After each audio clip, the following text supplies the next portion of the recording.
Hello, sir. Hello. Good evening. Okay. Am I audible? Yeah. Yeah. Okay. Nice to have you. Nice to see you after the observership, sir. When did you stay here in Lausanne? What year was that? So last year, this is just last year, October. 23? Yes, October sir. 23. Okay. Yeah, I Yes. remember. Mhm. Very good.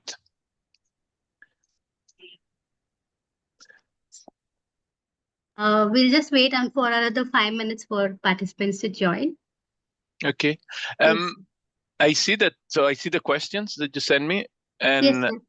actually there is a lot of questions about CMV in general, not only in immune monitoring.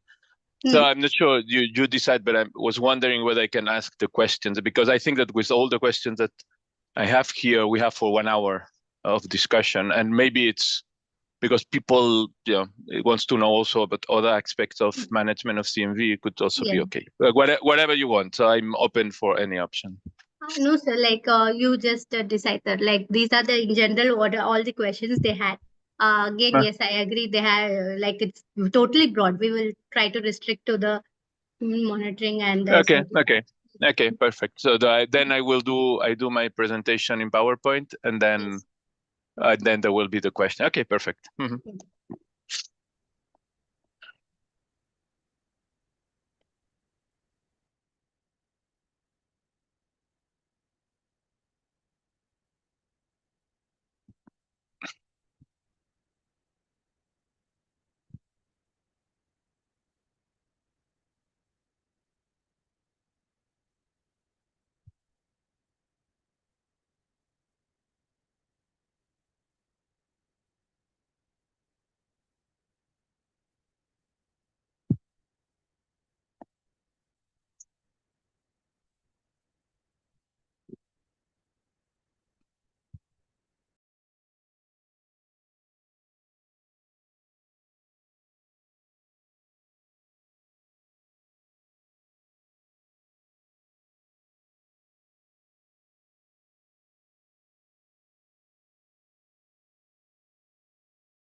Good evening, everyone. So, welcome to the inaugural webinar of the Crosstalk series in Transplant ID.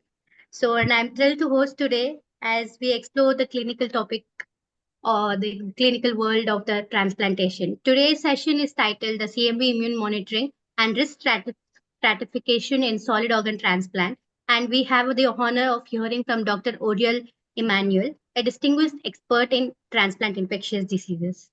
So before we drive to the presentation, let me share a little bit about Dr. Manuel. I had the privilege of working under, had a part of an observership under the ECMED in last year in Lausanne. So, sir is associate professor at the University of Lausanne and also serves as an associated editor for both American Journal of Transplantation and Transplant International. He is a transplant infectious disease specialist and a clinical research scientist. His clinical research program is a part of Swiss transplant cohort study, which has followed over 8,000 solid organ transplant in Switzerland since 2008. Sir is also the chair of the STCS Infectious Disease Working Group and is a part of Swiss National Science Foundation. So, with that, without any further ado, let's welcome Dr. Oriol Manuel for this virtual stage. Sir, the stage is yours. And just a request for all the participants, kindly stay on mute. We have we are open for the discussion after the presentation. So over to you, sir. Perfect. Thank you very much, Akshata. So it was a pleasure. Thanks for the invitation, and then thanks for let me discuss about CMV immune monitoring. And so I'm going to share my screen first. So the idea is I will do a short presentation, maybe 10 to 15 minutes, to put the basis on which is cell immune monitoring for CMV in the context of transplantation. And then, so it's only a few slides to show you a little bit what is the, so how we can treat this patient, the patient, or how we can manage CMV in transplant recipients using cell-mediated immunity assays. I will show you some results, and then probably we'll have a lot of time for questions and discussion. So I'm sharing my screen.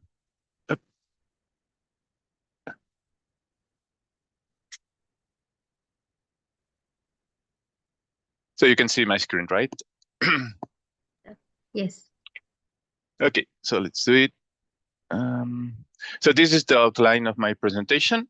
I will start from a few slides describing the rationale for using CMV immune monitoring, or with actually defining what it's CMV immune monitoring, and then also discussing with a little bit more detail which are the potential clinical scenarios. As I said, I will show a couple of slides with the clinical experience because there are a couple of clinical trials that has been recently published, and I will show you a little bit the summary of the results of these trials. And then, so as you know, probably, so CMV immune monitoring is not the routine in all transplant centers, and actually why there are some barriers for the implementation of these assays, I will discuss on the last couple of slides. So as Dr. Ravinda has said, regarding the Swiss transplant cohort, actually the Swiss transplant cohort is a prospective cohort that we have in Switzerland. Switzerland is a small country.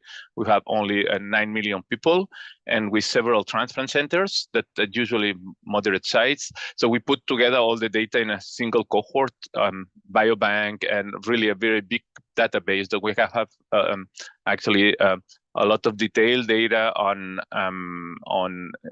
different outcomes of the transplant recipients, the long-term outcomes, but also especially with a lot of information about infectious diseases. And here it's a little bit the summary of the number of infections that we can see in a transplant recipients. Here in red are bacterial infections, and you can see that actually interbacterial, so gram-negative rots, E. coli, Klebsiella, or others are the most common pathogen that we see after all solid organ transplant recipients, all transplant confounded.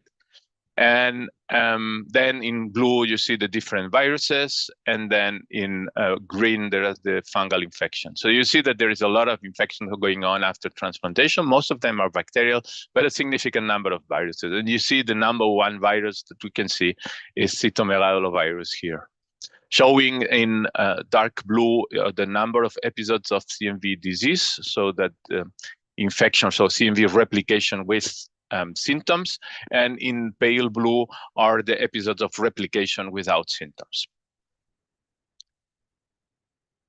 So which are the challenges currently in the prevention of CMV?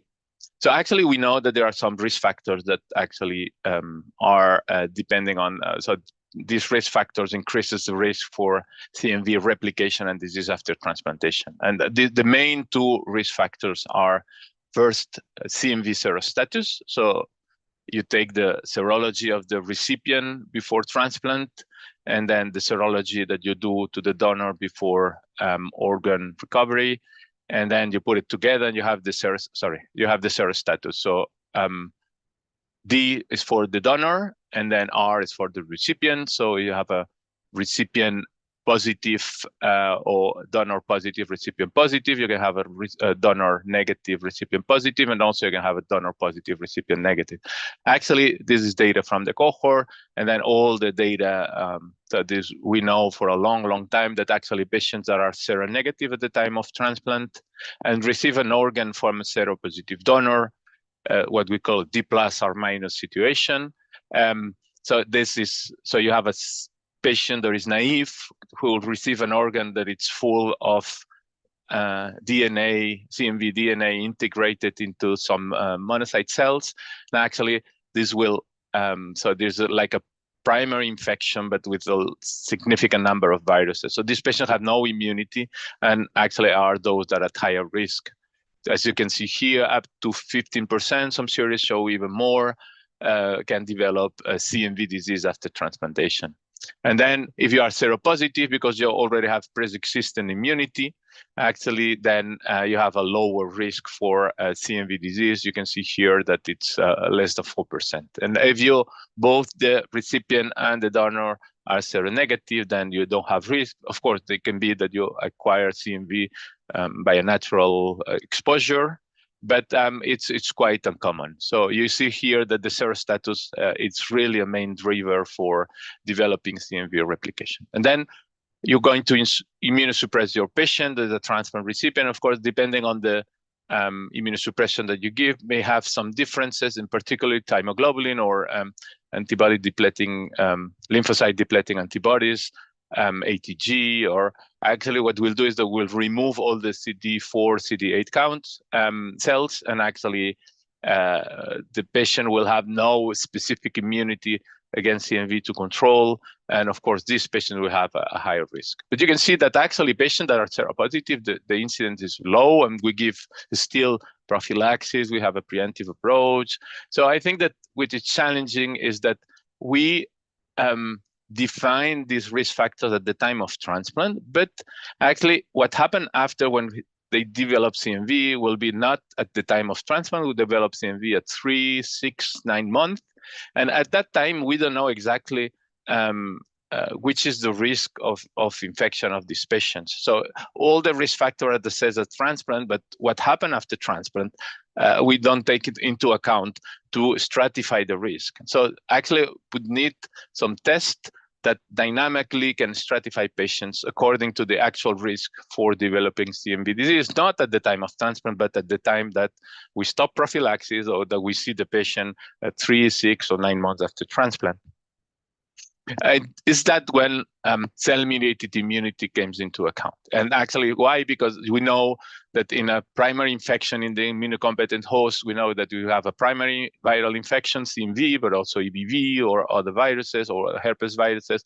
So very rapidly, we have a viral load that will be controlled by unstable T-cell immunity that will reach actually viral control, and then will control the CMV viruses in a very low level, not replication, and then a little bit outside the immune system, and which has happened with all of us.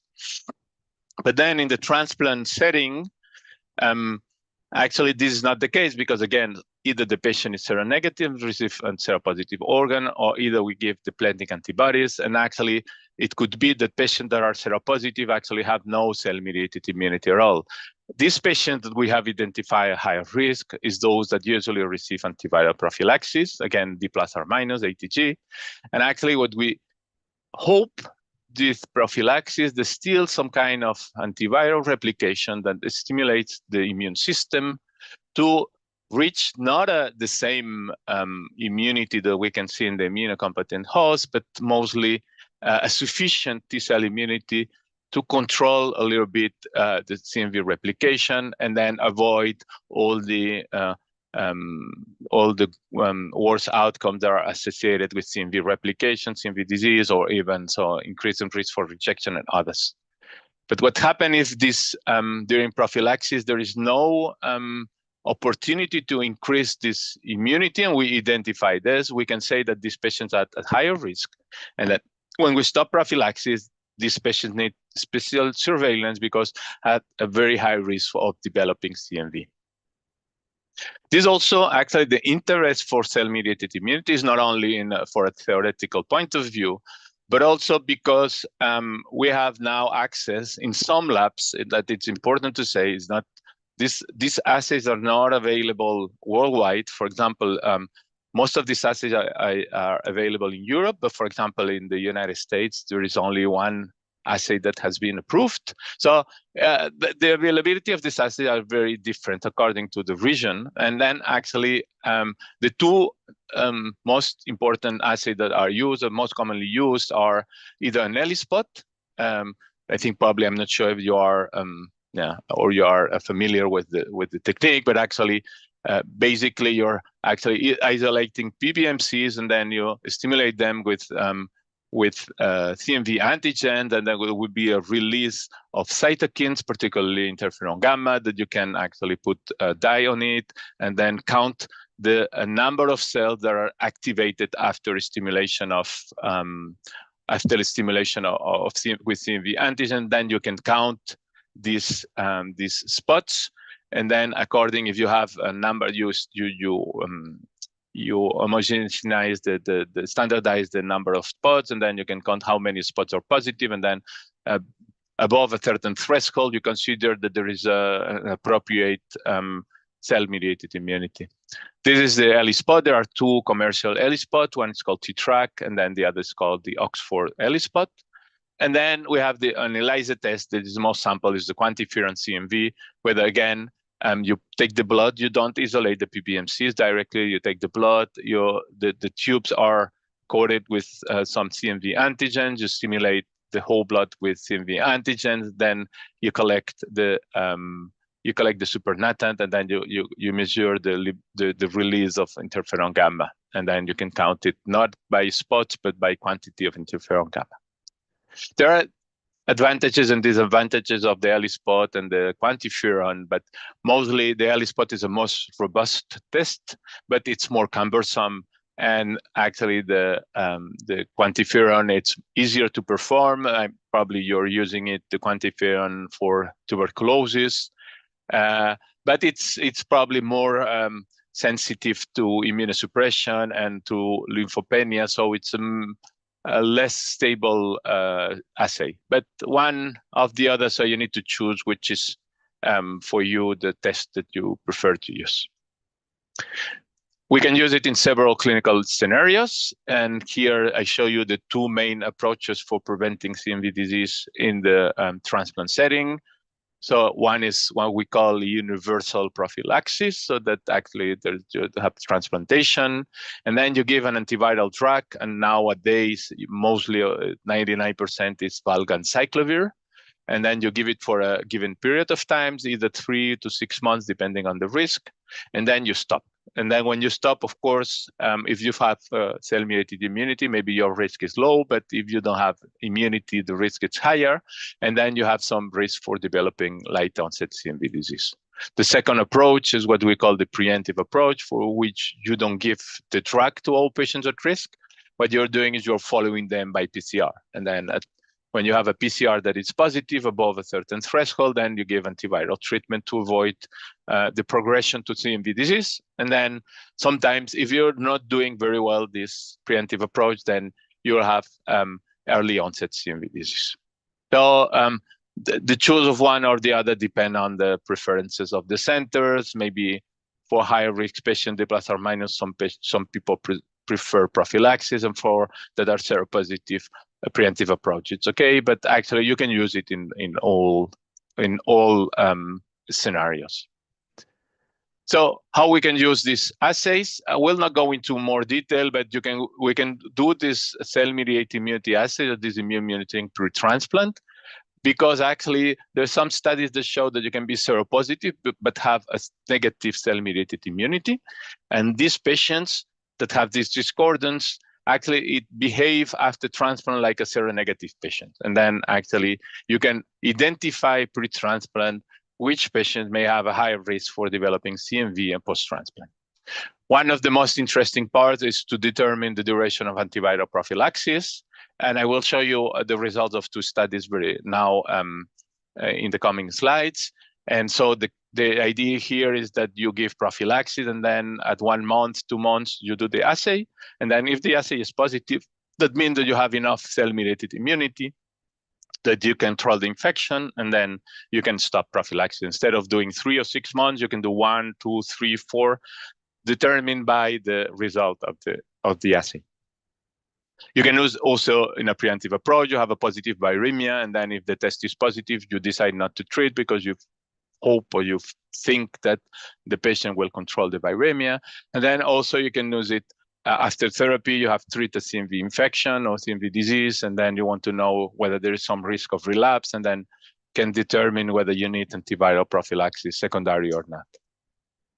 This is the studies that have shown, observational studies that show that actually both the quantiferon and the ELISpot can stratify.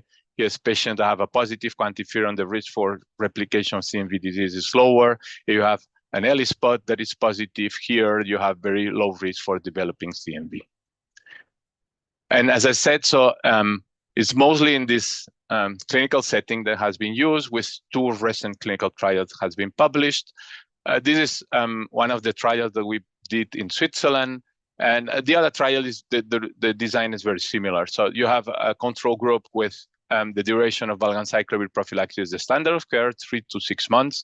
And then you have another group where you give only 1 month of prophylaxis, and then you do the immune monitoring. And then when the test is positive, then you stop prophylaxis, and then you follow up the patient. Here's a summary of the 2 studies. So we did an unpublished meta-analysis that shows actually that here is the risk for CMV disease. On the left, probably you know which is a forest plot, right? So on the left, it's the result favors immune monitoring, and on the right, the result favors the control group. And then you see that for CMV disease is exactly the same. The incidence of CMV disease in both groups, either by immune monitoring or control, as the same. Clinically significant CMV infection, again, it's also the same. There is no significant difference of using immune monitoring or control. And you mean then why immune monitoring is useful, and here it's explained, the days of antiviral prophylaxis. So if you use an immune monitoring, you can reduce the duration of antiviral prophylaxis for more than 1 month, or for around 1 month, by having the same incidence of CMV infection and disease, but you can reduce the duration of prophylaxis a significant amount. So these is 2 studies that has been recently published, and probably I will skip this one, but maybe only to say that actually patients that are seronegative or seropositive behave very different. Here's our data in our clinical trial, and actually in D+ or minus patients that are seronegative, actually very few of them are positive for the ELISpot, even after 5 months post-transplant. And then actually the seropositive, you see that as soon as 1 month post-transplant, 70% of them are positive. So actually, if you are seropositive, even you give depleting antibodies, you will have, you continue to have cell-mediated immunity, which is detectable. What explains why R plus patients are at lower risk, that D plus or minus. So actually, to acquire an immunity for someone that is seronegative as the transplant, it takes time. It not takes only 1 week or 2 weeks, 1 month. It can take up to 6 or 12 months to acquire an immunity. So that these patients, that explains also why these patients are at higher risk for CMV disease. So in summary, cell-mediated immune assays has a high positive predictive value. That means that if they are positive, you can predict that your patient is a very low risk for developing CMV disease, but have a low negative predictive value. So actually, if you have a negative result, it's difficult to interpret. So probably your patient is a higher risk for CMV replication, but some of these patients with a negative assay will never develop CMV complications. So I think that you need to consider that if you're using in, so is what I say, when the test is positive, you identify patients are low risk for subsequent CMV events. So that probably is much more useful in using in seropositive patients, which I imagine that in India are most of their population are seropositive. So in these patients, probably these assays are more useful because if you are positive, you are quite sure that the patient will not develop any complication. Again, if the test is negative, it's much more difficult to interpret. There are some barriers. One is the cost, the availability of this assay. This is the main cause, but actually there has been not so many studies evaluating these assays. Needs to be assessed in different clinical scenarios. We need to know whether the ELISpot is better than the quantiferon. Some studies have been used different outcomes in different transplant populations. So probably we still need more data before that all the centers use these assays in our routine clinical practice. In Switzerland, because we have this availability, we have started using as a routine for the last year, and we hope that we will publish very soon our first preliminary results. So in conclusion, cell-mediated immunity predicts the risk of CMV replication, I would say in different clinical scenarios, but actually our data shows that probably it's best in R plus patients, in all R plus patients, but particularly in those that receive ATG. But data on seronegative patients, so D plus or minus, which are those that are at higher risk, it's a little bit inconclusive, and then probably we need a better test to better stratify the risk of infection in these patients. And that's all. I finish my presentation, and I will be happy to take any questions if you have some. Thank you very much. Thank you, sir. Thank you for that enlightening talk. Actually, I was when I was during my observership, this study you had just published, so I was quite intrigued, and it was quite impressive that we can have something which we can use to at least stop the unnecessary use of the CMV antiviral therapy. So antiviral stewardship is one of the, I think, neglected part. So this is it's a great idea, like which is implementable. So yes, sir. There are a few questions. One, I think, which is the most common question which I've seen is, what is the threshold of CMV viral load? So, sir, do you use the preemptive approach more, or like whenever we are deciding the threshold? So, what is the threshold you use at your center? Or yes. Yeah, this is a very good question for which I don't have a very straight answer. But the answer is it depends, which is not very helpful, but actually it depends on your assay and it depends on which specimen are you using. So we know that some centers uses whole blood for determine the CMV replication. Some centers, most I would say, using plasma, and also, it depends whether you're using a PCR, commercial PCR like Roche PCR, or you're using a homemade. And actually, for example, we used to use whole blood, and now we're using plasma. This last summer we have changed, and actually differences are huge. So you can have a 1 log of difference between one PCR and another. So that if you're using, for example, our cutoff that we used, if we have using whole blood, we use a cutoff of 10,000 copies, but now that we're using plasma, we're using a cutoff between 100 and 1,000 copies. And mostly it depends also on which is your risk, which is the risk of your patient. So if you have a patient that is donor positive, recipient negative, so patient is seronegative, which I think in India is quite rare as a situation, because I think that the seroprevalence of CMV in India it's higher than or around 90%. But in case of this situation, you will not want to ask to wait until 1,000 copies. For example, as soon as you have a positive PCR, you will treat, because the risk for having a progression in the replication is much higher. But if you have a R plus patient, a seropositive patient, and you are maybe not the first week post-transplantation, and the patient is doing well, maybe you can wait a little bit and maybe have a higher cutoff. As I said, maybe more than 1,000 copies in plasma or 10,000 copies in whole blood. And actually monitoring is more not having only one value of your PCR, but having like a dynamics, and then you repeat the PCR 1 or 2 weeks later, and you see that actually you have increased for more than 1 log. That probably means that your patient is not controlling the viremia, and then you need to treat.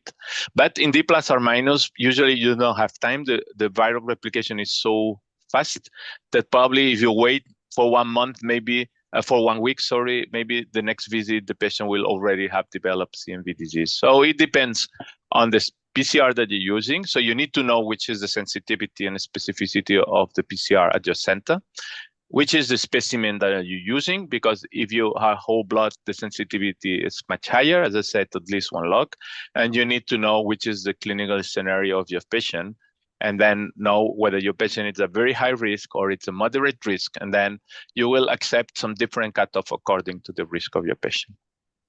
Yes. Thank you, sir. That actually answers the most part of the question, like boiling questions. The next one is like this immune monitoring which you're doing.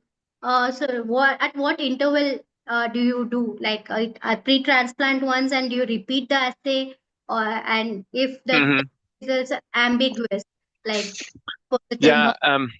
The clinical trial that has been done during prophylaxis, usually we did the test every month, because it's like a compromise between having a good number of tests and actually so not making that the patient needs to come to the transplant center very often, and then also because of cost. But that was only to have an idea. Once now that we have adapted the routine, what we're doing is you have simplified as much as possible. So what we're doing in our center, and then now the majority of centers in Switzerland, is that we give 1 month of prophylaxis, and then we do the test at 1 month. And then if the test is positive, then we stop prophylaxis and also the monitoring. We do not do any PCR after stopping prophylaxis. And then that's all. This is our preventive strategies now. It's 1 month prophylaxis, 1 ELISpot, and then if the test is positive, we stop. Which actually, I would say that about between 70-80% of patients has a positive ELISpot, so that actually we're stopping prophylaxis to 70 or 80% of our patients. So we have reduced from 3 months to 1 month in the great majority of our patients. For these 20% still that are negative, we can do 2 things. Usually what we do is we prolong prophylaxis up to 3 months, because it's what we did before, but also you can maybe repeat the test. But because of cost effectiveness, actually we decided that most of these patients, what we're doing is just we do 3 months of prophylaxis and we stop. Like that, we simplify as much as possible the management of these patients. It depends on the availability. So for example, ELISpot, as I said, it's a little bit more cumbersome, difficult not all centers can do that. The quantiferon can be automatized, so you can put it in the machine of the quantiferon that you use for TB. You have the result that it's easier, everything. If you have a quantiferon, maybe you would like to repeat it a little bit more often.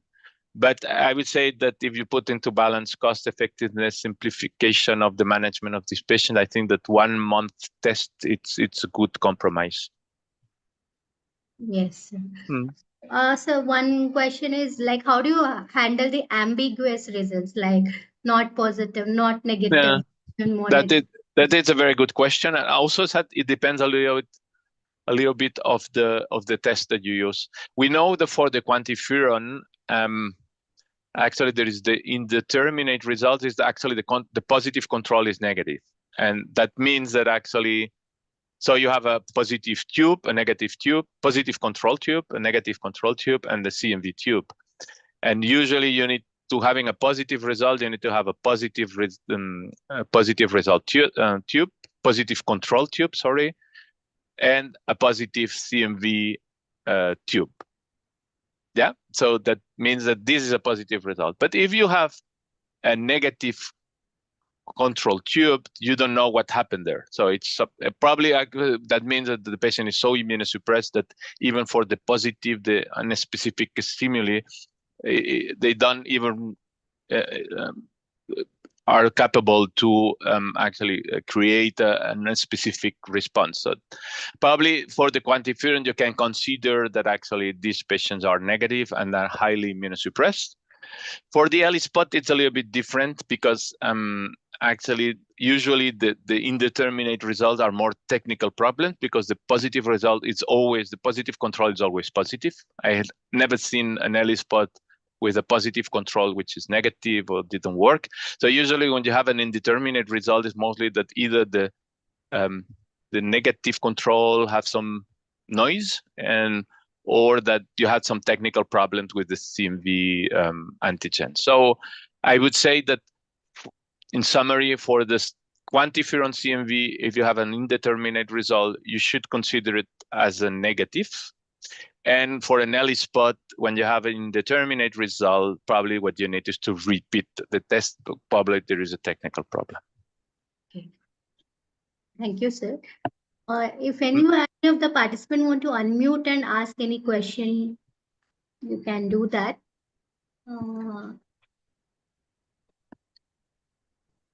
Sir, you're doing this one in solid organ transplant. So do you think this will work even in the hematological transplant patients? Yeah, that's it. So we don't have, as you know, we don't have allograft program in hematopoietic is stem cell transplantation in Lausanne, allogenic. So we have autologous but not allogenic. But autologous is not a problem for CMV, or CMV is not a problem for autologous. And so that I don't have the clinical experience, but it's true that there is now some data coming out, mostly observational data. There has not been any clinical trial in the hematological patients, but that shows quite similar results. So that actually, as soon as you have a positive early spot, you acquire a control about CMV, which is now, I think that which now interesting our colleagues in hematological patients, what they're doing, because now letermovir prophylaxis is the standard of care, but we don't know exactly how long we need to keep it. So a little bit, it's they're using our experience in solid organ transplant recipient to translate it to hematological patients. And actually what they're doing is maybe at 3 months do an early spot. And again, if the early spot is positive, then maybe you don't need to prolong letermovir prophylaxis up to 6 months, which is it's even more interesting maybe than in solid organ transplant, because letermovir is so expensive that actually you can actually spare a lot of money if you're doing this strategy. Of course, valganciclovir is also expensive, but much less. But letermovir it's extremely expensive. So that actually with one early spot, you can reduce few months prophylaxis. This is extremely interesting in stem cell transplantation. Yes. Thank you, sir. So just checking if there are any questions. There is a question, but I think that already answered in the chat. I see that there is, what is your approach to patient who have CMV viral load? I think it's a little bit, I already responded, I think, on the question. So I think we have, like there are very various other questions which are in general related to CMV. I think we'll just restrict ourselves to the SOT, and risk of reactivation varies among different SOTs. they're asking. Like, yes. Is the stratification, you mean? Whether we between the liver kidney transplant to the risk of reactivation varies, and whether do you use the same strategy in all the solid organ transplant? Yeah. Vary. Yeah, that is it's also a very good question. So have you said that here in Lausanne we're using the same strategy, prevention strategy, not the immune monitoring, but most of the immune monitoring, most of the patients that has been included in immune monitoring are kidney transplant recipients, and actually the nephrologists are willing really to use these assays.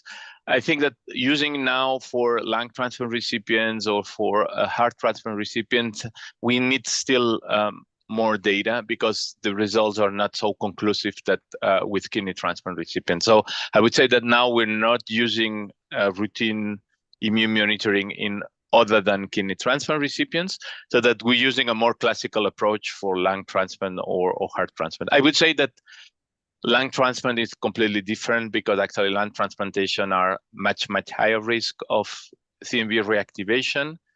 We're giving longer periods of prophylaxis in these patients. For example, in a D+R- patients, usually for kidney, livers, or hearts, we give 6 months, and then for lungs, we give 12 months.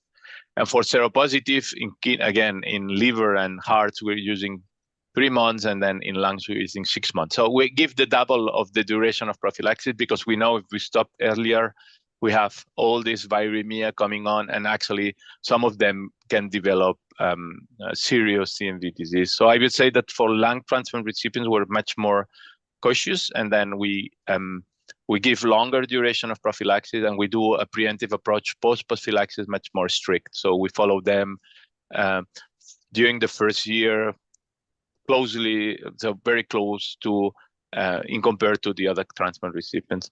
I would say that we see very few cases of CMV disease in liver transplant. There are, of course, but we see less than that. And then in heart, it's a little bit intermediate. So they don't have we don't see the problems that we have with lung transplant recipients, but they are maybe a little bit more at risk than kidneys on livers. So I would say that the global management of these patients is very similar, but we put much more attention in lung transplant recipients because they're really at higher risk. Yes. I'm not sure if there was another question that I didn't answer. Or... Yeah, no, so we have covered most of the questions, and even the questions which were not asked. I mean, a lot of concepts of CMV and transplant has been cleared by your talk, sir. And if there are no further questions, I think we will close it. Mm-hmm. So, sir, I would like to extend my heartfelt thanks for agreeing and sharing your knowledge with us today. And to all of us who joined this conversation, we hope we found this session valuable and informative. So again, like I would like to thank you, sir. And next talk I'll be announcing soon. With that, we will just end the meeting here. Thank you everyone for joining, and special thanks to Dr. Oriol for your clinical insights regarding the immune monitoring. Thank you, sir. Thank you very much. It was a pleasure to be here. Thank you.